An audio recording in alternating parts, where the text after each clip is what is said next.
Hello बच्चों, let's first read the question. तो question में हमें क्या दे रखा है? Match list first with the list second. तो लिस्ट फर्स्ट को किससे मैच करना है? लिस्ट सेकंड से। तो लिस्ट फर्स्ट में आपको क्या दे रखा है बच्चों? तो यहाँ पे कोऑर्डिनेशन कंपाउंड्स दे रखे हैं। लिस्ट सेकंड में आपको क्या दे रखा है? Linkage isomerism, solvate isomerism, coordination isomerism, optical isomerism. तो सबसे पहले जो ये लिंकेज आइसोमेरिज्म होती है बच्चों, ये क्या होती है हमारी? तो ये लिंकेज आइसोमेरिज्म, सबसे पहले आइसोमेरिज्म का मतलब समझते हैं।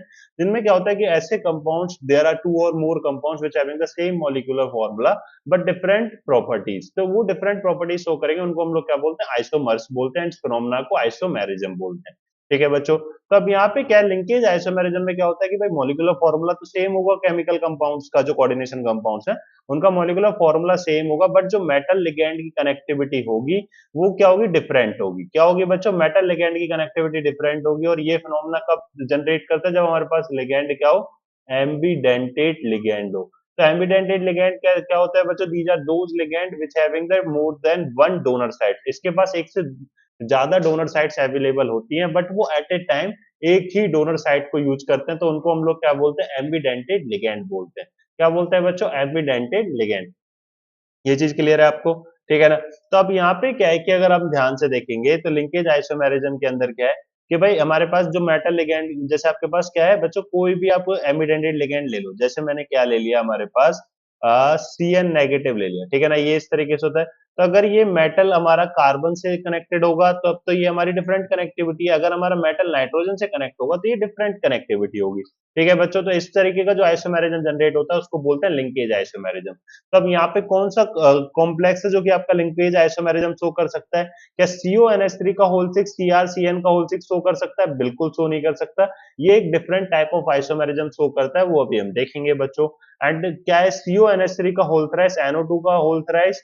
यहाँ पे क्या है कि जो ये NO2 ग्रुप है ना आपके पास, तो ये NO2 ग्रुप क्या होता है बच्चों? एक एम्बीडेंटेड लिगैंड होता है कि एक आपके पास नाइट्रोजन से कनेक्ट हो मेटल लिगैंड, है ना, इस तरीके से, या फिर आपके पास O से कनेक्ट हो। तो ये आपका क्या करेगा? लिंकेज आइसोमेरिज्म जनरेट कर सकता है। तो बी आपका किससे मैच करेगा? फर्स्ट से। ठीक है बच्चों। नेक्स्ट है, अगर आप देखो सॉल्वेट आइसोमेरिज्म, तो सॉल्वेट आइसोमेरिज्म को और क्या बोलते हैं? हाइड्रेशन आइसोमेरिज्म भी बोलते हैं। तो इसमें क्या होता है कि आपके पास भाई मेटल है, उसके साथ आपके पास H2 है यहाँ पे। एंड यहाँ पे क्या हो कि आयनाइजेशन आइसोमेरिज्म में कोई लिगैंड लग रहा हो, है ना? यहाँ पे क्या लग रहा हो आपके पास? आयनाइजेशन आइसोमेरिज्म में, आयनाइजेशन स्पेयर में कोई लिगैंड लग रहा हो। अब वो क्या करेगा? लिगैंड अपनी H2 के साथ पोजीशन इंटरचेंज कर सकता है और H2 यहाँ पे आ जाएगा। तो इस तरीके का जो आइसोमेरिज्म होता है उसको हम लोग क्या बोलते हैं? Solvate isomerism. तब यहाँ पे क्या है कि वाटर किस केस में? ओनली ऑन ऑप्शन सी में है, यहाँ पे सॉरी सी में है। CrH2 का होल सिक्स Cl3 है बच्चों। तो ये क्या करेगा? Cl अपनी पोजीशन H2 के साथ इंटरचेंज कर लेगा और H2 बाहर आ जाएगा इस तरीके से। तो ये जो आइसोमेरिज्म होता है सॉल्वेट आइसोमेरिज्म होगा। ठीक है। तो सी आपका किससे मैच करेगा बच्चों? सेकंड से। नेक्स्ट है हमारे पास कोऑर्डिनेशन आइसोमेरिज्म। तो कोऑर्डिनेशन आइसोमेरिज्म में क्या होता है कि एनायनिक और कैटायनिक पार्ट, मतलब क्या है आपके पास? एनायनिक और कैटायनिक पार्ट दोनों एक साथ प्रेजेंट होंगे और लिगैंड आपस में क्या कर रहे होंगे? इंटरचेंज कर रहे होंगे। तो वो हमारा क्या कहलाएगा? Coordination isomerism.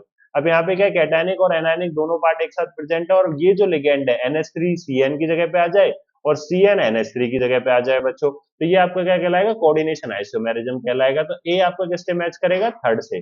क्लियर है बच्चों?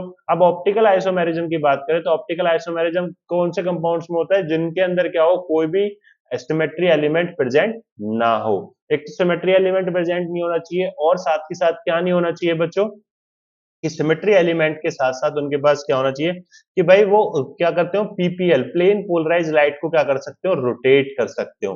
क्या कर सकते हो बच्चों? प्लेन पोलराइज लाइट को रोटेट कर सकते हो। तो ऐसे जो कंपाउंड होंगे वो हमारे क्या कहलाएंगे? ऑप्टिकल आइसोमेरिज्म कहलाएंगे। और उनकी अगर मिरर इमेज आप ड्रॉ करोगे तो मिरर इमेज सुपर इम्पोजेबल नहीं होंगी, non super imposable mirror image होंगी। तो सबसे पहले अब हमारे पास बचता ही क्या है बच्चों? डी बचता है। तो डी हमारा 4 से मैच कर जाएगा, ये हमें पता है। अब डी का अगर आप देखोगे स्ट्रक्चर से भी समझ में आ जाएगा। यहाँ पे Cl हुआ, यहाँ पे आपके पास Cl हो गया, एंड यहाँ पे O आ गया, एंड यहाँ पे O आ गया। ठीक है बच्चों। एंड यहाँ पे C double bond O, and यहाँ पे C डबल बॉन्ड O, और यहाँ पे अगर आप देखो O, एंड ये आपके पास O, एंड यहाँ पे हमारे पास क्या आ जाएगा? C double bond O, and यहाँ पे हमारे पास C डबल बॉन्ड O। ये हो गया इस तरीके से। तो ये आपके पास क्या आ जाएगा बच्चों? स्ट्रक्चर बन जाएगा हमारे पास। ठीक है। तो अब यहाँ पे कैसे Cl2OX2 3 नेगेटिव, ये हो गया इस तरीके से। तो ये आपका क्या? ऑप्टिकल आइसोमेरिज्म शो करेगा, क्योंकि अगर आप इसकी मिरर इमेज ड्रॉ करते हो तो वो नॉन सुपर इम्पोजेबल होगी। तो डी आपका 4 से। तो ए आपका थर्ड से मैच करेगा, यहाँ पे 4 से कर रखा है काटो, फर्स्ट से कर रखा है काटो, सेकंड से कर रखा है काट दो। ए थर्ड से, बी वन से, सी सेकंड से, डी फोर से, ये आपका बिल्कुल सही है बच्चों। सो करेक्ट आंसर क्या हो जाएगा, option D will be the correct answer. I hope you understand it very well, thank you.